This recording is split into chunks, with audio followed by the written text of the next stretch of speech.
ഇന്ന് ലക്ഷക്കണക്കിന് വൃക്ഷത്തൈകൾ ഓരോ വർഷവും വിതരണം ചെയ്ത് കൂട്ടിയാൽ കേരളം വലിയൊരു പൂങ്കാവനമായ കേരളത്തിലുടനീളം വൃക്ഷങ്ങൾ വന്ന് നാട്ടിലൊന്നും വൃക്ഷം കാണാറില്ല.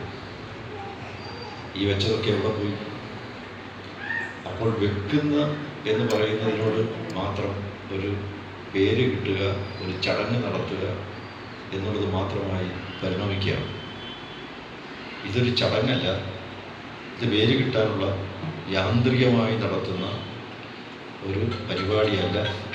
അതിനപ്പുറം ഇത് ജനങ്ങളിലേക്ക് കടന്നിറങ്ങിച്ചെന്ന് സ്ഥായിയായി എന്നേക്കുമായി ജനങ്ങൾക്ക് പ്രയോജനം കിട്ടുന്ന ഒന്നായി മാറണം. ഗവൺമെൻറ്റും ഈ രംഗത്തൊട്ടേറെ കാര്യങ്ങൾക്ക് വേണ്ടി പണം ചെലവഴിക്കാറുണ്ട്.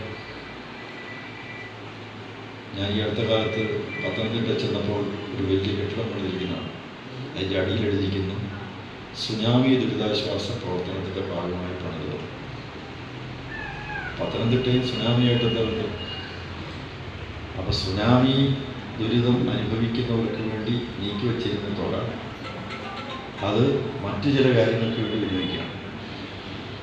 അപ്പോൾ ഏതൊരു കാര്യത്തിന് വേണ്ടിയാണ് ഇറങ്ങിത്തിരിക്കുന്നത് അതിനോട് പൂർവ്വം ആത്മാർത്ഥതയും സത്യസന്ധതയും സമർപ്പണവും കാണിക്കുക എന്ന് പറയുന്നത് പൊതുപ്രവർത്തന രംഗത്ത് ഇന്ന് നഷ്ടപ്പെട്ടുകൊണ്ടിരിക്കുന്ന ഒരു മൂല്യബോധമാണ്.